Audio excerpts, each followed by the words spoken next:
Alright, hey everyone, and welcome back to another episode of VideoGame O.R. Clinic Duty, where today we're going to be doing an LED mod on this Nintendo Gamecube. So without any further ado, let's hop right into it.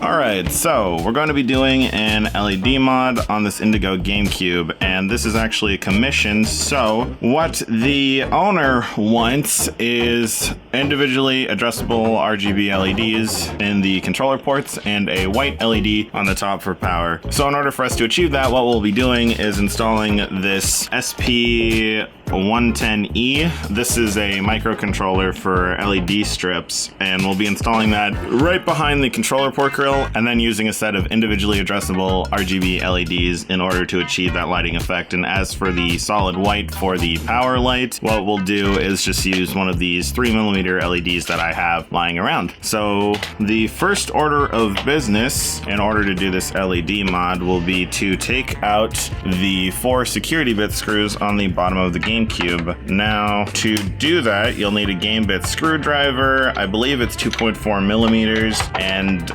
basically just a little bit of elbow grease to get the thing all open. Now, this has to be the 6th or 7th Gamecube that I've done LED mods on, so it's definitely a piece of cake. And the Gamecube LED mods are relatively straightforward. Really, you just have to take out these 4 screws and you basically are done.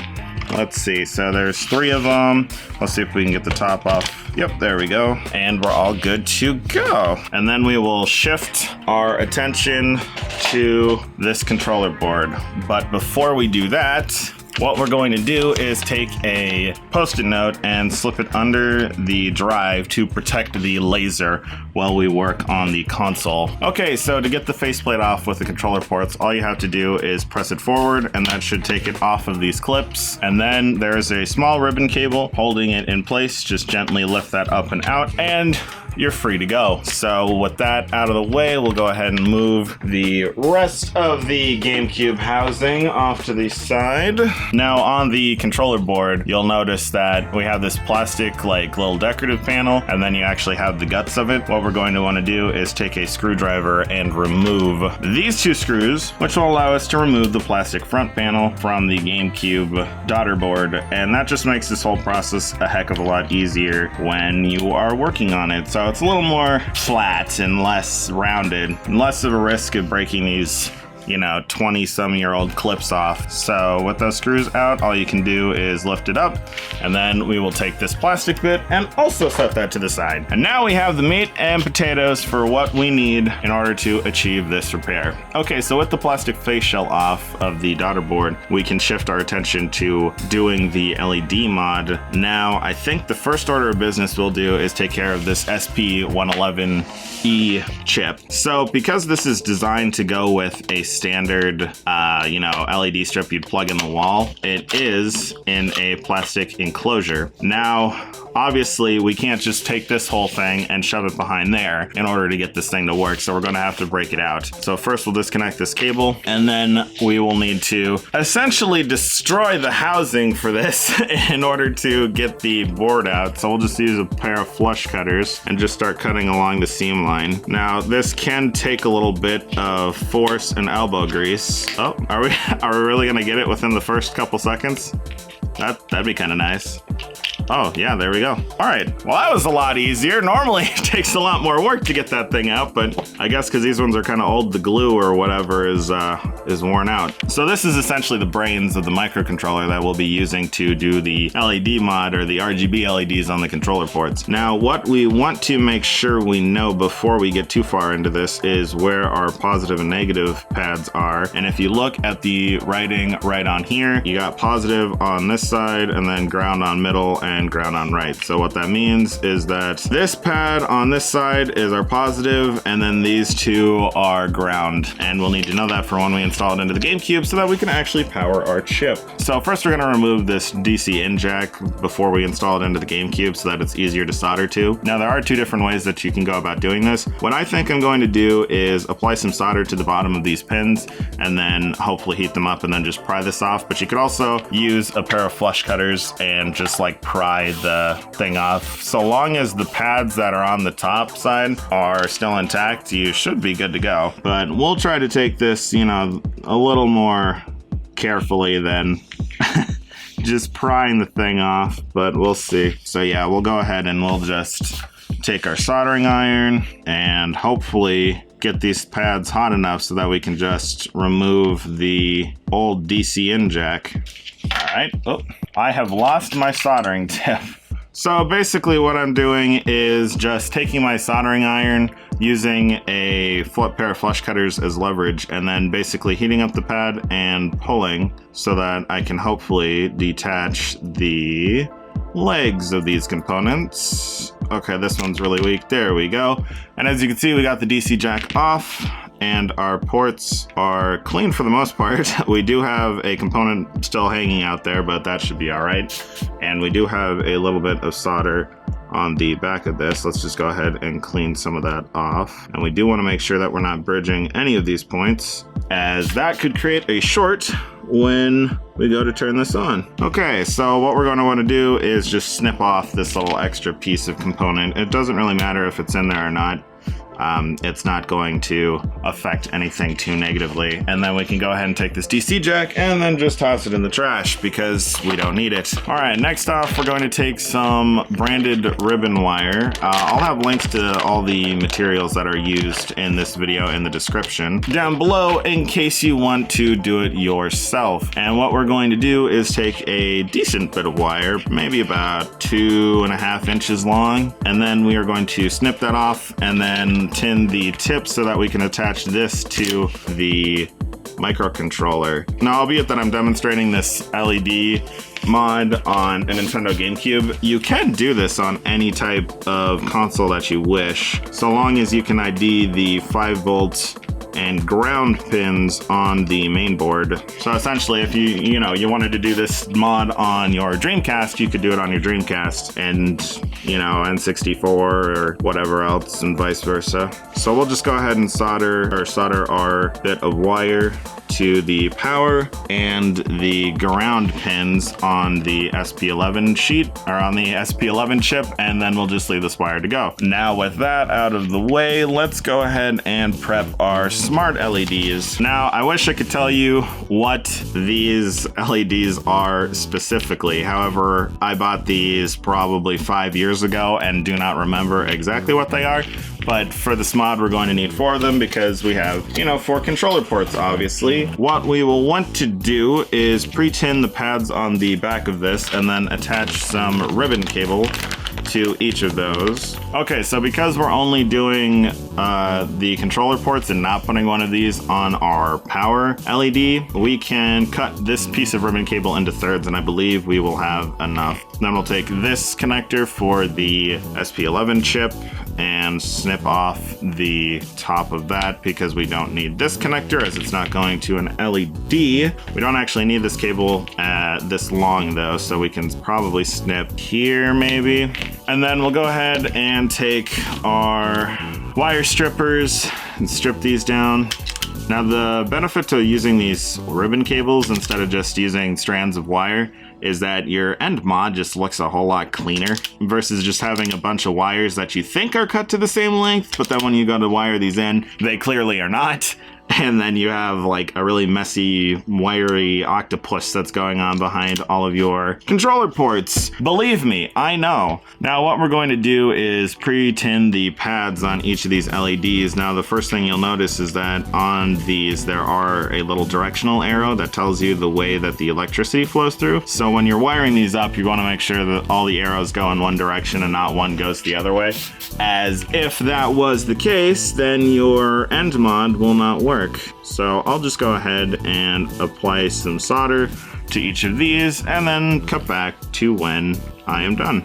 All right, now that those are all soldered up, what we'll go ahead and do is take some of our solder and tin the ends of these wires if my camera wants to focus, which it does not look like it wants to. So we'll just go ahead and tin each one of those so that we can make soldering to these pads the easiest it can possibly be. Now you don't need a whole lot of solder on these wire tips in order to get them to stick to the pads. Just a little bit goes a long way. Believe me, if you gob up your wires, you'll just have a very messy install and a higher risk of causing a short across one of your LEDs, and we don't want that. Now that that's all done, what I'm going to do now that I'm looking at some of these is these leads are a little long, so I'll just go ahead and snip them down a bit. Now you don't need wires to be super long for this installation, mainly because, as you can see, a lot of these components are relatively small, and again, cutting them shorter just leads to less of a risk of you shorting anything out. Now that we have these all snipped, what I'm going to do is just separate them a little bit. So yeah, what I'll do is go ahead and just line my flush cutters up on each of the indents for the ribbon cables, and then just give it a very light little snip. And we'll go ahead and we'll do that to each one of these little ribbon cables, and then we will go ahead and actually remove the wire from our connector over here that we won't be using, which is our clock pin. Yep, green is our clock. We can go ahead and remove the green clock. Always double check before you do one of these or do something like that, because this is irreversible once you snip this out. So with that, we can start soldering our LEDs together.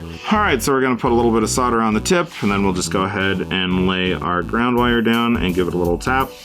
And then we'll go over to our 5-volt in, we'll lie it down, and we'll give it a little tap.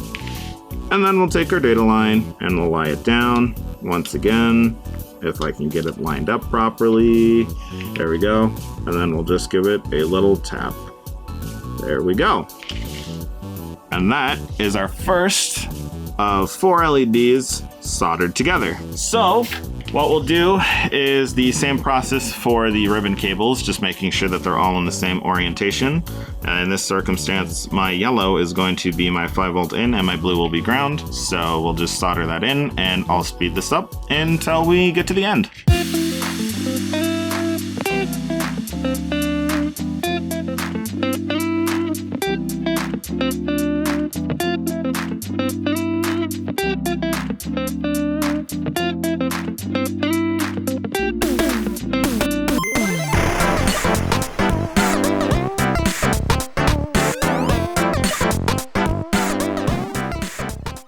Alright, so now that we have our little string of LEDs all wired up, we can move on to the installation inside of the Gamecube. Before we go to install our LEDs onto this controller port, or onto our controller board, there is one thing we're going to need to do. Now, if you take a look on the inside of these controller ports, you can see that on the RF shielding there is this little grounding bit that is right here. Now, we could install the LEDs with this in place, however, when it shines through the top of the controller port, you see it as well, it will be obstructed. So what we're going to do is kind of flip it upside down, and then using, in this case, I'm using a dental pick, but you could use, a screwdriver. What you want to do is take your tool and insert it in between the tab and this piece of plastic, and then kind of push down and forward, which should bend the tab up like this and make it easier for you to remove it. And you'll just go ahead and repeat that with all 4 of the controller ports. Now, if you don't push forward, what'll happen is the tip of the tab will get stuck underneath this little plastic chassis and you can't actually get it out. But now that we have all 4 of these peeled up, we'll just come in with our flush cutters and just snip them off. So now we can go ahead and take those little plastic bits and just move them out of the way and go ahead and install our LEDs. Now, I think the first step that we will do is remove the old power LED. And to do that, it is super duper simple. We'll just take our soldering iron and then put a little bit of solder on the top. We'll lie that across these 2 pins, heating up the solder, and we can just pull this right out. All right, and we're home free. And then to clean up these mounting holes, we'll take a little bit of our no clean soldering wick and then just lie the desoldering braid on the top and kind of rub it around, and it should wick up most of the solder. There we go. Now we have some nice clean mounting holes for a brand new LED. So what we'll do is we'll go ahead into our little LED kits, and we can see that warm white is there and our whites are over here. So we'll grab a white 3mm LED, and as you can see on here, there's a little diagram as to which way you're supposed to put the LED in. We want our longer leg or our anode to go in the rightmost hole. And then once we got the LED through there, we're going to want to leave a little bit of slack so that we can bend the LED back up once we have it soldered into place. So maybe about that much.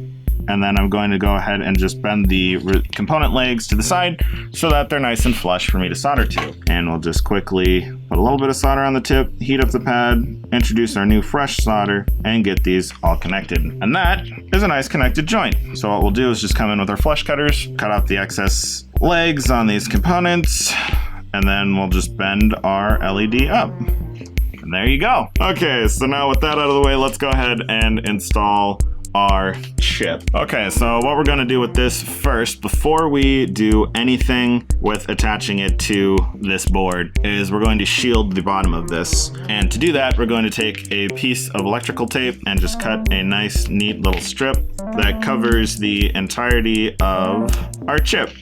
And this way, because it is resting up against, components on this Daughterboard, if it does happen to touch something else, it won't short any of the components on here or on this chip. So we have those little pads that are underneath, all nice and covered, and we can go ahead and install it onto our Daughterboard. So we're going to first check the placement of where this chip is going to go. Now this chip will go in between these two mounting holes for the faceplate, so somewhere about here, and we'll use controller port 4 for our power and ground. So on the Gamecube, this right here is your 5V pin, and this is ground, and this is ground. And where we'll solder our positive and negative leads is our positive will go to this one and our negative will go to this one. But before we solder that on there, what we'll do is just cut this wire a little shorter because it is kind of long right now, maybe about that long. And we'll go ahead and strip and tin the ends of our wire. So we'll grab our soldering iron, we'll go ahead, move this out of the way, and we'll just apply a little bit of solder to both ends of that, and we'll split our component legs just a smidge. And what we'll do is come in and add a little bit of solder to the 2 points that we'll be soldering to on the controller port. We'll be adding a little bit of fresh solder there and a little fresh solder there. Get a little more solder on the tip of our iron, and then we'll be soldering our negative or our brown wire to this point, and we'll be soldering our 5V in or our red wire to pin 1. If I can get this to sit the way I want it to. Okay, now that we have our chip soldered in, we can go ahead and kind of get it into position about right there in between both mounting holes and just underneath one of the terminals for the battery. And then we'll go ahead and grab our hot glue gun, and we'll just put a liberal amount of hot glue on the bottom of this chip and go ahead and press it into place on the back of the controller board. And that is our chip installed on the back. All right, so we're going to move on to installing our LED strip. So we'll go ahead and we'll just add a little bit of hot glue onto controller port 1, and we will insert our LED. If we can, there we go. Now, when you're putting these LEDs in here, whether they're these smart LEDs or they're just standard LEDs, what you want to make sure that you do is that the angles of each of these are sitting, somewhat parallel with each other. So if you happen to be installing these specific LEDs, they just barely fit in between the crevice here and the baseboard. So you can kind of use that to your advantage when you're doing the alignment, because if, say, one of these is sitting in there kittywampus, when you go to turn the lights on, it won't look as good. It'll look kind of funky because your light is coming out at different angles. And if you do happen to put an LED in there in kind of the wrong orientation, you can fix it just by using a little bit of isopropyl alcohol, and then you can weaken the hot glue and get that all squared away. And then when it comes to this last one around the battery, just go ahead and kind of squeeze or press your ribbon cable into the little cutout or little dugout underneath the battery, just so that you can get a nice clean install in there. And if need be, go ahead and reinforce any of your already installed LEDs with a little more hot glue to make sure that they stay in place and don't wibble or wobble anywhere. And then you can go ahead and just press your excess ribbon cable in between the controller ports. And now you basically have your completed LED modded control board, and all that's left to do now is to stick it back into the console and give it a test. Now to do that, it's just as easy as taking it apart. So the first order of business is we will reattach our Daughterboard to its faceplate, and we'll grab our 2 Phillips head screws and secure the faceplate in place. And then we'll go ahead and reconnect that in place once we have that all done. And then we'll grab our main chassis of our GameCube and reinsert this ribbon cable into the port right between the memory card slots. And then we can connect our controller faceplate back to the front of the console, just like that. All right, now that we have our GameCube put together to at least this point, we can go ahead and plug it in and give it a quick test to make sure that our LEDs are indeed working before we go ahead and put this whole thing back together. And if we turn it on, we can see that our LEDs are working nice and fine, so we can go ahead and turn that off and put the top shell back on. Now this unit is a little dusty, so what I'm gonna do is take this can of compressed air, just give it a couple controlled spurts, just to, remove any loose dirt or debris that may be resting in this console.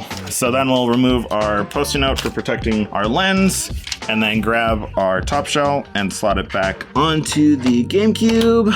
There we go. And then we will flip our console over, reinsert our 4 security bit screws, and then we'll go ahead and call it good. Now, LED mods are a great way to add a little bit of customization to your console without, the big risk of, installing custom firmware or mod chips or anything. They're super simple, super quick, and they look great. And they just add, that little personalized touch to otherwise, a console that about 500,000 of them exist out there. And with that screw, we now have successfully installed an LED mod into this Nintendo GameCube. So I'm gonna go ahead and quickly reposition the camera to get a couple glamour shots and to kind of go over the features of this specific LED mod. Okay, so in order to control the LEDs for this LED mod, what you're going to need is this app called LED Hue. And we'll go ahead and launch that real quick. And then what you'll want to do is turn on your GameCube, and what you should see is an SP110E, and just go ahead and click on that and let it connect, and then click enter. And then from there, you can change the lighting configuration to whatever you want. This has, I believe, 120 different lighting modes, and from there, or from this app, you can also control the speed, the brightness, the temperature if you want solid color. So if you wanted it like a solid green or a solid orange, you could do that. There's a whole bunch of different lighting configurations to really personalize your GameCube, and as you can see, you do get this nice glow coming from all of the controller ports, which is super bright. So overall, this is a pretty cool way to do an LED mod, as you have so much customization here versus if you were to do just standard, 3mm LEDs in the controller ports where they're one static color. This way you can have some nice animated ones or solid ones. It's up to your personal preference. And with that, thank you guys so much for watching. If you enjoyed, remember to leave a like and subscribe so that you don't miss any future episodes of Video Game O.R. Clinic Duty. And with that, I'll see you in the next one.